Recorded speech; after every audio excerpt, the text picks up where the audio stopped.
Folks, this week on the Prereal podcast, we're joined by Jim Biggs.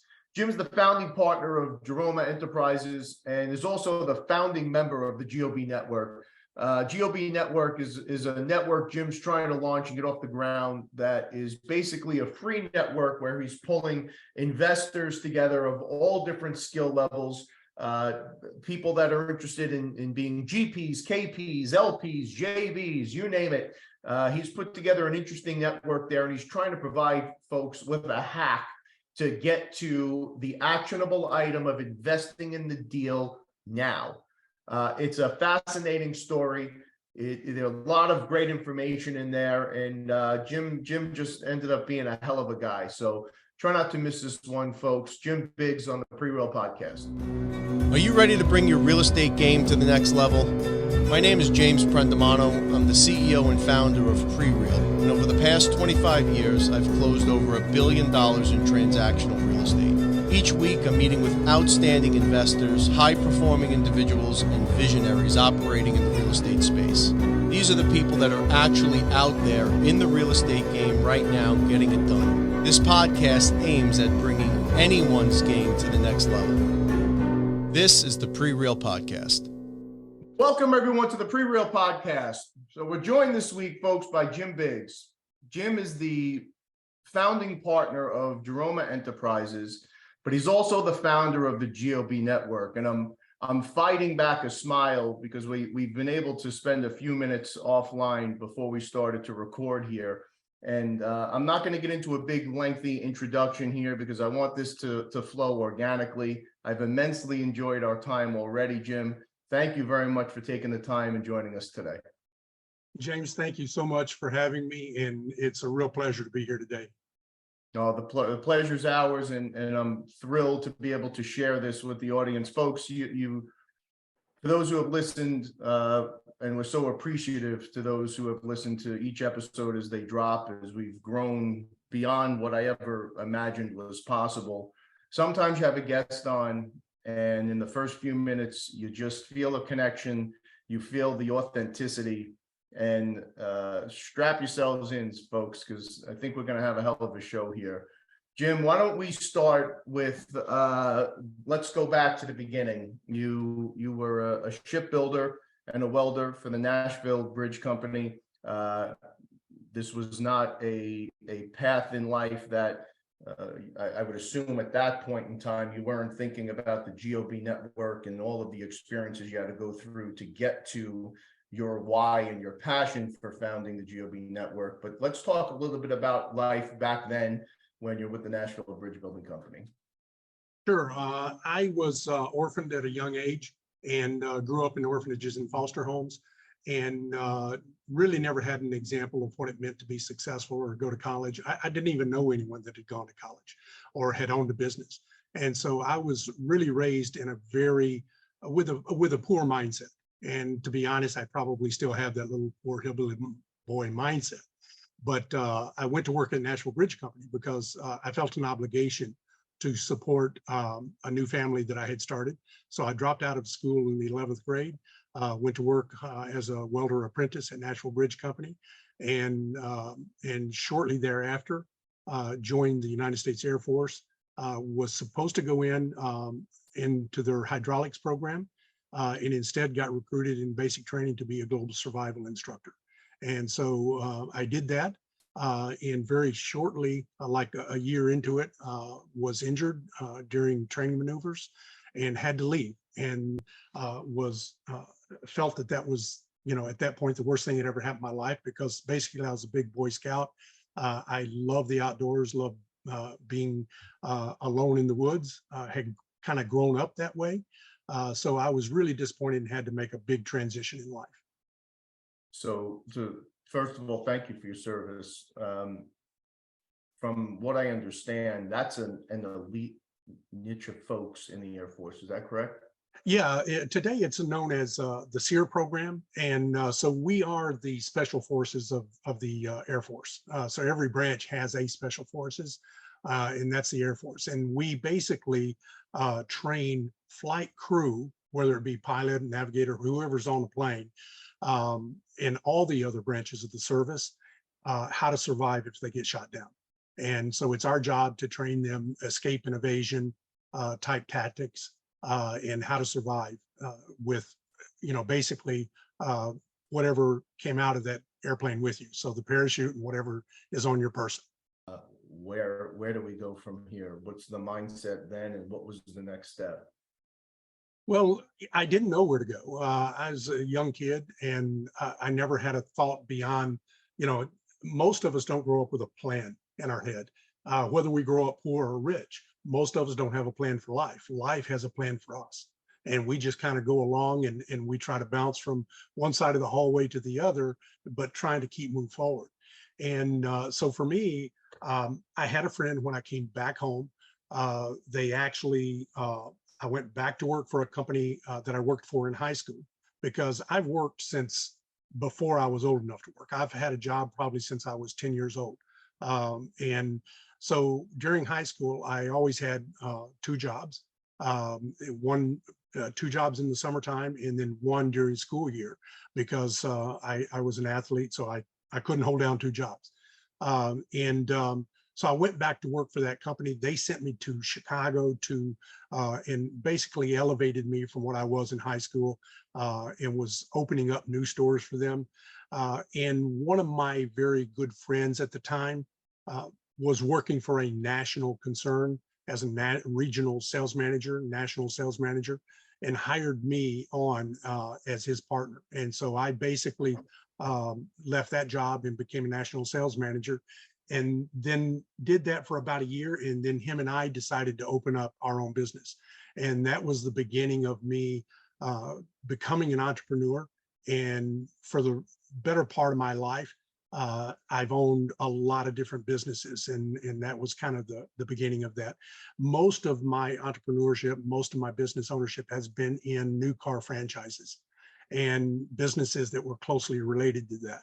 So we've owned several national brands that today are conglomerated under the Chrysler banner.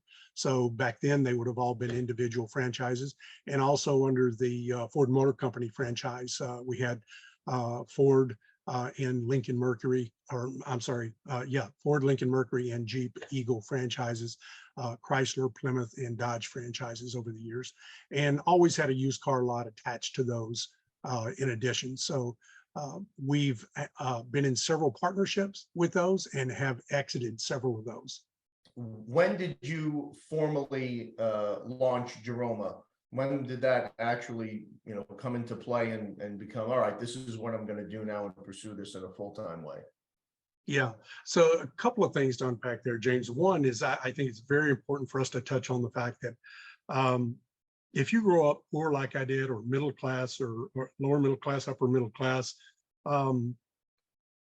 your society and your family, school, everything around us teaches us to be a W-2 employee. It teaches us to basically have a fear mindset instead of an abundance mindset.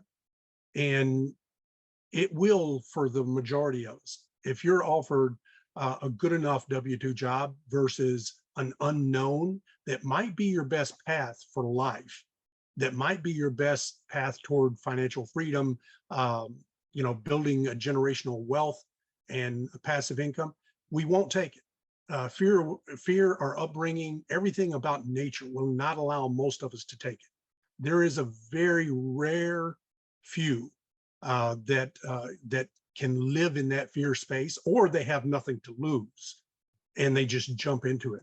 But I always had something to lose. I've had a family, since I was 18, and so I've always had something to lose, and so that's why I've bounced back and forth so many times. But I started Jerome Enterprises. I'm 65, and I probably started Jerome Enterprises informally as a business that has transitioned many times over my lifetime, probably in the mid 80s. But it's gone through many transitions. So if you think of a company that starts out as one thing and becomes something else, we've done that many times.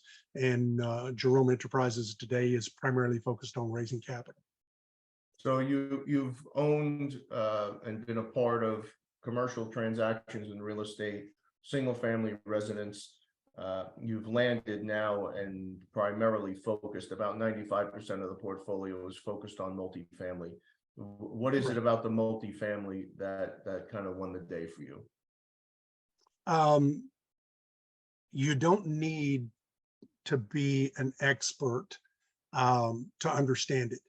All of us have to have a place to live, and we understand the fundamentals of that. And that's why 90% of real estate investors get started in single family, and most of them stay there because they can understand it. They know what it means to buy a house in a good neighborhood and to fix it up, and it's going to carry a certain amount of value in forced appreciation if we keep the grass mowed, keep it painted, keep it looking, like the nicest house in the neighborhood. We understand that, and we oftentimes, many of us, and I'm guilty, we can have paralysis by analysis. We feel like we have to be an expert before we can move forward, and that holds us back also, in addition to fear, and it's another version of fear. Sure. And so for commercial and all these other things, it felt like I just didn't know enough. And honestly, when I got into multifamily, the more I got into it, I started feeling that again. But fundamentally, it was because I felt like it was easier to grasp for someone like me. I've never felt like I was particularly smart. I just felt like I worked harder than everybody else I knew. While it is a concept that I agree, it's easier to digest and get in the mix on deals. I caution people, and we talked a little bit about this offline, and I assume that's where this passion for GOB network came from. It's not as easy as everybody says it is to do this, right? I'm going to assume this is a family show, and I'm going to try to watch my language, but that is a load of crap. Yeah. There are very lucky people, very blessed people in this life. And there's a reason they call them the 1%ers, the 2%ers. I don't know what it is they have that's different from the rest of us.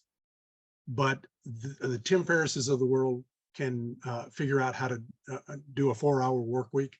And there's a lot of other people that have made a ton of money, a lot of money. And look, folks, that's not going to happen for you. It's not going to happen for me. It's just not realistic. It's like being born and saying, okay, I'm going to be an NBA star. I'm going to be a football star. It's just not going to happen for most of us. If you want to get to where they are, or some semblance, be on the same island, be on the same cloud, as the Rolling Stones would say, you're going to have to do it through blood, sweat, and tears. You're going to have to do it through hard work. Don't let anyone kid you. This is an extremely hard job. This is the hardest job I've ever had, and I'm used to working extremely long, hard hours as a business owner. You have to be available 24/7. And don't get me wrong, I love it. I love what I'm doing, and that's why I'm willing to work as hard as I do. But for most of us, think of yourself. This is the way I think of myself. If I have a mental picture of my life, and I think this is true for most of us, it's Hercules pushing that boulder up the mountain. And imagine the mountain is not, a solid granite face, but instead it's very loose, it's gravelly, it's, dirt, gravel, and the boulder is not tiny. It's so big you can't see around it on the left or the right or above you. And so you don't know what is ahead of you in that path. You don't know how close to the summit you are or how far away you are. And every 2 steps you take forward, that boulder is going to push you back 1 step. And sometimes you're going to take 2 steps forward, it's going to push you back 5 steps. But as long as you keep pushing, then you're going to make progress. And that's been my life. I am very, very fortunate to be where I am. I'm lucky, but some of that luck you make through hard work and by saying yes to opportunities and in having the courage to overcome your fears. Now, I don't believe that everyone should just, I'm not saying haphazardly go out and disregard all the responsibilities you have in life. What I'm saying is be very focused on what you're willing to sacrifice and take calculated risk and move forward. You know, risk all of your Starbucks money, risk all of your going out to dinner money, risk your vacation money, risk anything you can risk to get what you want out of life and to do what you have a passion about doing. You know, don't put your family at risk. And if you're listening to this and you're young enough not to have a family and a lot of other obligations, go all in, man. Go all in. If I could change any one thing in my life, I would have never taken that six-figure income when I was in my early 20s. I would have stuck with real estate. And today, you know, instead of being a millionaire, I'd be a billionaire. And I'd be the guy that I surround myself with as many people that are smarter and richer and much further ahead of me than I am. And I consider myself to be the lowest rung on that ladder. And if I had stuck with this for 40 years, I'd be at the top of that rung. So you clearly have a passion for what you're doing here. And I want to spend some time on the GOB network. You describe it as the democratization of coaching, mentoring, deal making in the commercial real estate space. Let's get the folks up to speed. What exactly is the GOB network? So I've spent 40 years buying mentorships and educational platforms and masterminds because every time I'd exit a business, I felt like I was behind and I needed to catch up. I needed to accelerate. I needed to join forces with an expert. And most of the time I'd spend, 30 grand, 40 grand, 50 grand, 100 grand to join these different programs and masterminds. And so many people join these things. I'm going to say 90% of the people that do that will not succeed and do not succeed. And unfortunately, we're in an industry where a lot of people are making most of their money, not in real estate investing, but on educational platforms and trying to teach people how to do this. And if I had all the money that I'd spent over a lifetime, I could buy a huge apartment complex just with my own money and never need to do anything else for the rest of my life. It'd be enough to retire on. Granted, I don't need to retire as a billionaire. I'm very happy living, a modest lifestyle, but I'd be able to retire easily. And I've had a lot of successes in my life, but I've had even more failures. And it's just lucky for me that mountain is always, 2 steps forward, 1 step back is always a little progress. So I'm not saying, I don't want to say the wrong thing here, but I'm grateful for the mentorships I've been in, and I'm grateful for the masterminds. And I am a strong believer in the concept. But I also believe that for most people, if they would have taken that money and put it in a deal, not only would they be much further ahead, but it's almost a guaranteed success, where putting it into the program is almost a guaranteed failure. And the ownership of a business, which when you buy an apartment building or a home and you're not living in it, it's a business. The ownership of that business will be the best teacher you'll ever have. I cannot personally mentor you. No one can personally mentor you and teach you as much as that business will. Not me, not Tony Robbins, not Brad Sumrock, Rod Cleef, not Neil Baldwin, not anyone can teach you as much as that business will teach you. And one of the big things about it is it will be brutal when you're not doing things the right way. It'll take money out of your pocket. It'll keep you up at night. It'll call you at 3 in the morning. It'll take you away from your vacations. It will be relentless in punishing you until you get it right or you give up. But when you do get it right, you'll never get the kind of praise and support that business will give you. Your mentor will never send you a check for $1,200 every month. Your mentor will not give you generational wealth, but that business will. So the business will be the best attaboy you've ever had, and encouragement to keep moving forward and do more of what you're doing the right way. And it'll also, and this is the best thing, honestly, it'll punish you brutally, because your mentor just can't do that. If you're a drill sergeant, you can punish me and berate me until I am ready to quit. But if I don't quit, you can't keep that up. That's not in human nature to be that mean and punishing to people forever. But the business has no conscience. It'll punish you forever as long as you keep doing it.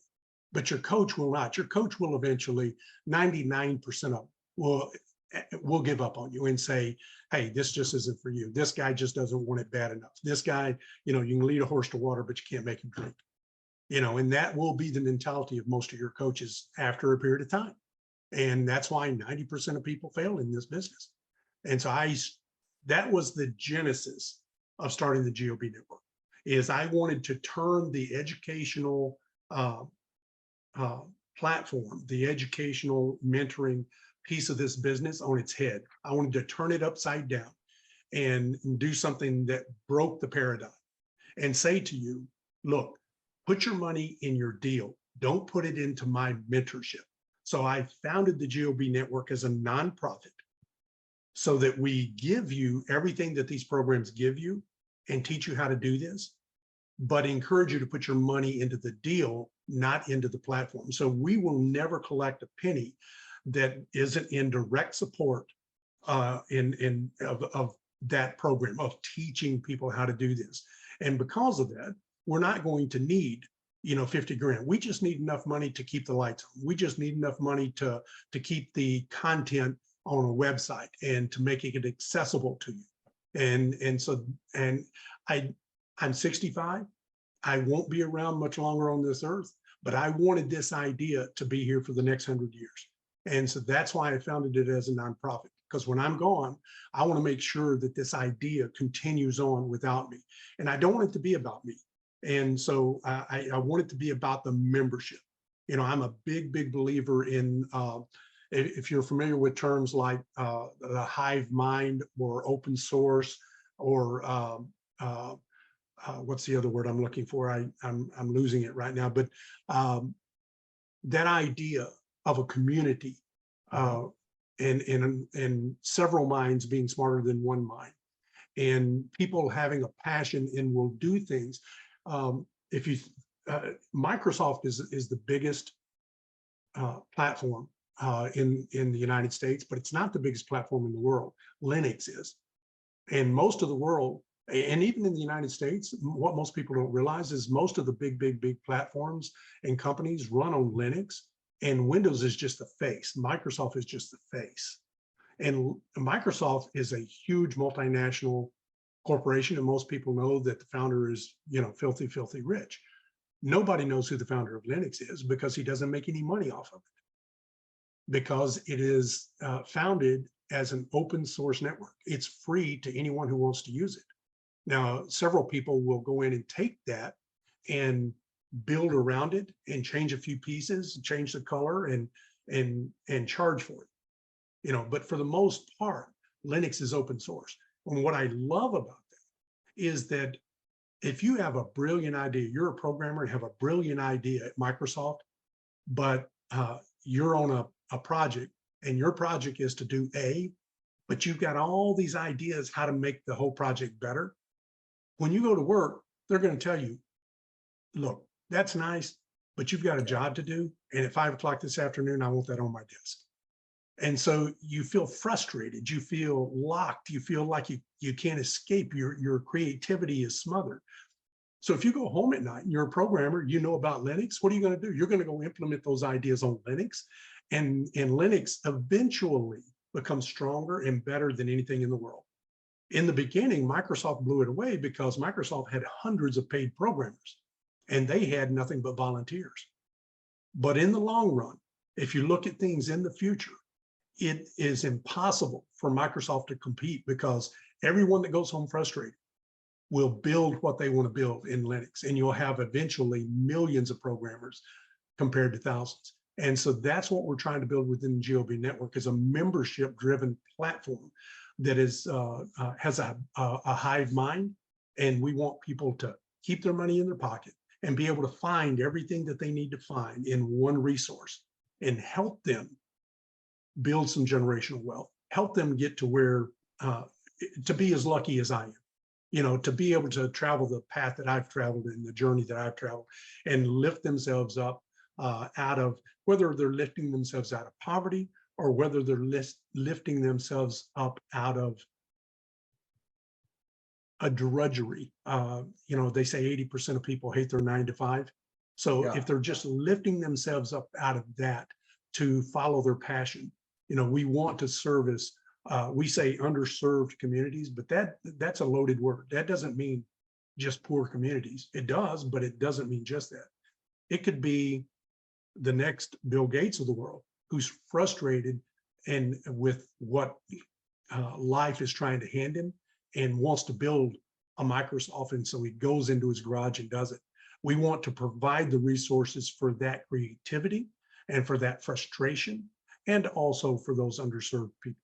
So you're encouraging folks to join this group, and instead of putting that 10, 20, 50, 100,000 into masterminds and groups, put them into deals. Like, let's go. If you're going to go, let's go. And this is a place where you want to provide people all of the tools, where if they need to tap into them, they can, but the idea is to go. Is that correct? Yeah, absolutely. The reason it's GOB, get on board. You know, we have what we call a Goya challenge, and I named it Goya for get off your ass and get on board. Let's take action. This group is about trying to push you toward action, as opposed to taking your money. That's the primary difference between what we're doing and every other educational program out there is doing. We don't have a profit motive. Now, me personally, I have a profit motive. I have a huge profit motive, but that network, my profit motive is not education. My profit motive is real estate. How can we get you into real estate deals? And selfishly, look, I'm not Mother Teresa. I didn't start this with the intent of riding off into the sunset and just doing my good deeds at the end of my life. I have an ulterior motive, which is one of the hardest things in this business is to find good partners and partners with the SREO. And for, you know, so the people that don't know what that is, in multifamily, you have to have a strong SREO in order for a bank to loan you money. And that's schedule of real estate owned. It's your resume of what you've done, and gives the bank the assurance that you can do it again. And so it's your experience. And then you also have to have a balance sheet. And most people getting started in this don't have a balance sheet, which is another reason they start off in small single family. And so you have to have a strong balance sheet. And then in addition to that, you have to have very strong liquidity, meaning you've got to have a lot of liquid cash, hundreds of thousands of dollars at the least, to get started in multifamily. And as you grow, millions in liquidity. And again, 98% of people in this nation don't have that. And so it's a barrier to entry that cannot be overcome for most people. And that's also one of the reasons a lot of people will go into a mentorship. That's why I always went into them over and over and over again. I've joined dozens of them and over my lifetime. And my reason wasn't to learn. It was always to find those things, the experience, the SREO, the liquidity, and the balance sheet. That's always why I joined. But they promised that, and I've not been a member of a single one that ever delivered on it. So it's still up to you. There's what I call the goose that laid the golden egg. If you join a mentorship program like that, and they have a lot of millionaires in the program, they don't just hand you the list of their email and phone so that you can call them and say, hey, I've got a deal. You want to partner with me? It's up to you to get in there and get your hands dirty, and you're going to have one by one have to meet them. And so I've found that you can do that without joining the membership. You don't need to join the membership to do that, but it's still an uphill battle. It's very, very hard. And so one of the key components of the GOB membership was to give the goose that laid the golden egg away for free. So our membership, when you join, it's a closed membership. You can only join by invitation. And one of the reasons is that every member has to provide their email address and mobile phone number. And the reason for that is we want to make partnering and overcome that obstacle. We want to try to help overcome as many obstacles to success as we possibly can, and to create as many shortcuts as we possibly can. And so that is the single biggest component, is access to people's information, so that you can call and say, hey, you're in my neighborhood and I've got a deal, or I want to find a deal. Would you be interested in partnering? And how can I help you? And how can you help me? Yeah. And so that's a key component.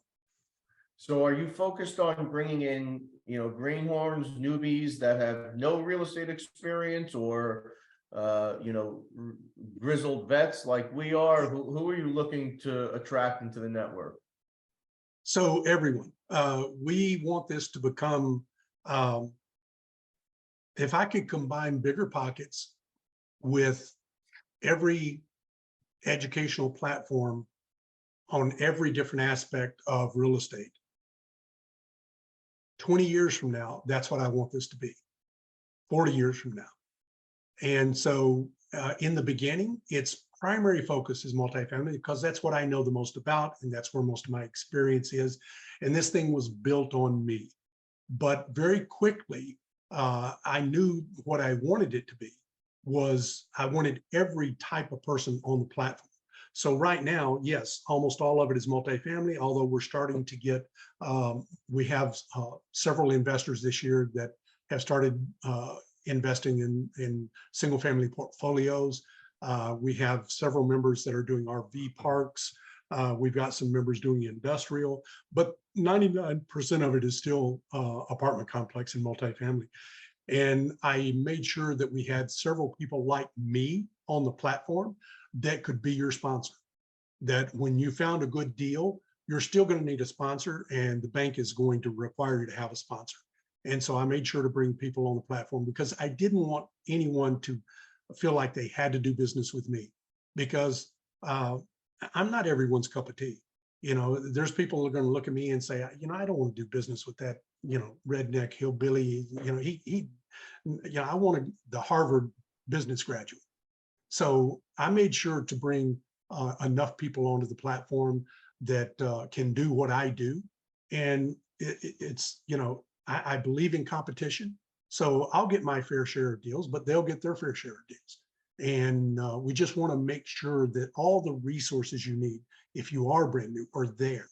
So we have everything from newbies that have no clue what they're doing to grizzled veterans that have done tons and tons of deals.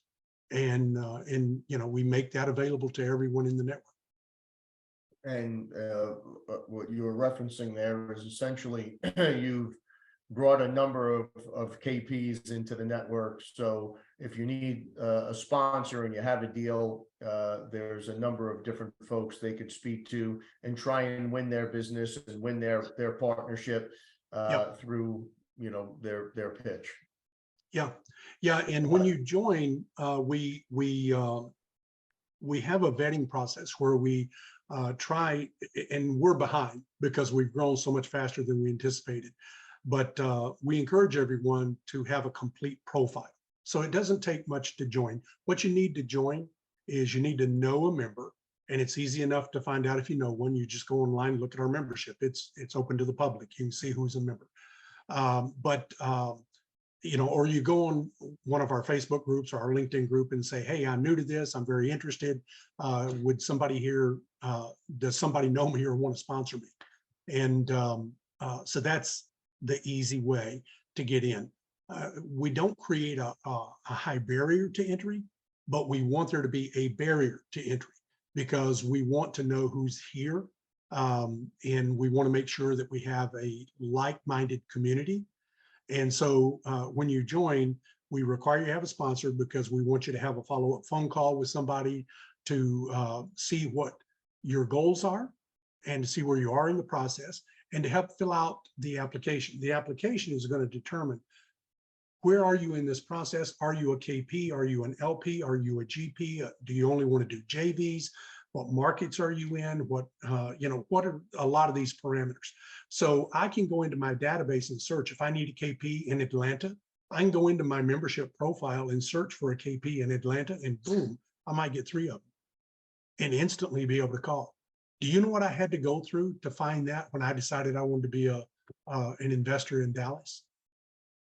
I spent a long weekend, a 4-day weekend, every month for 18 months. I'd fly to Dallas and I would I'd go to meetups. I would go to brokerages. I'd go to property managers. I would do everything I could to envelop myself in the real estate community in Dallas for 18 months, trying to build those relationships and find those people. That cost me a fortune.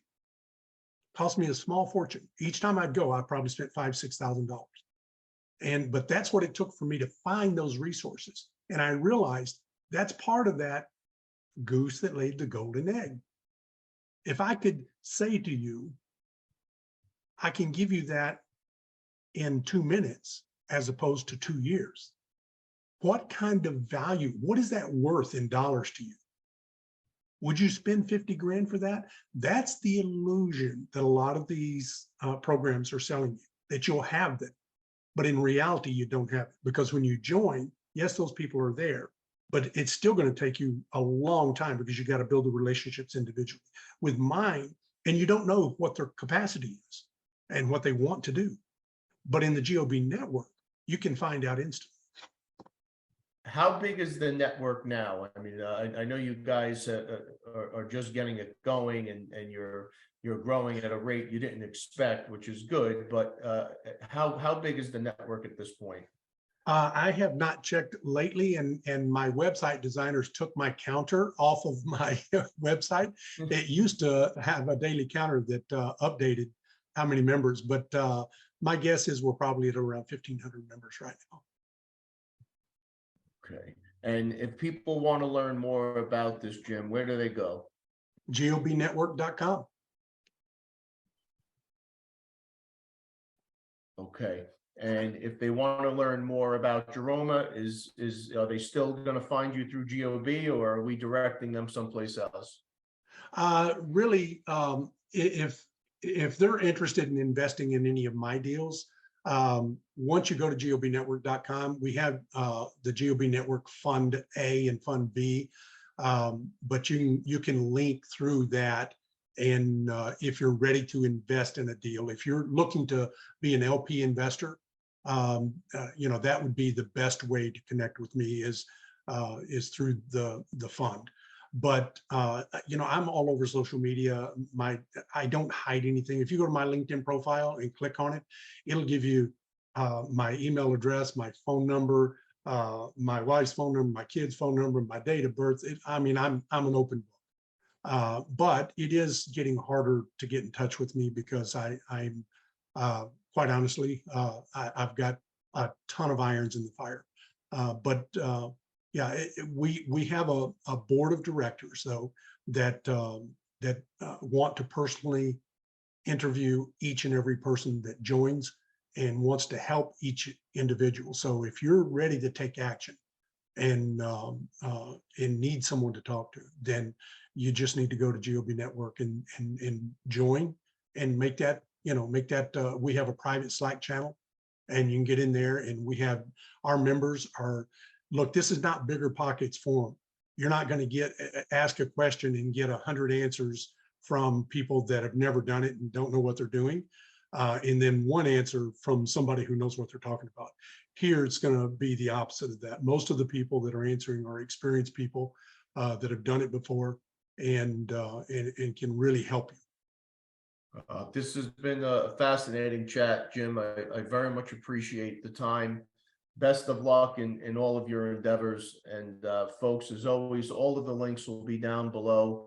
If you want to check out the GOB network or any other project Jim's involved in. Thanks again, man. I really appreciate your time. James, thank you so much. It's a blessing to be here. I really appreciate it, man. Thank you, sir. Appreciate you. As always, everybody, please stay safe. Are you ready to bring your real estate game to the next level? My name is James Prendamano. I'm the CEO and founder of Prereal. And over the past 25 years, I've closed over $1 billion in transactional real estate. Each week, I'm meeting with outstanding investors, high-performing individuals, and visionaries operating in the real estate space. These are the people that are actually out there in the real estate game right now getting it done. This podcast aims at bringing anyone's game to the next level. This is the Prereal Podcast.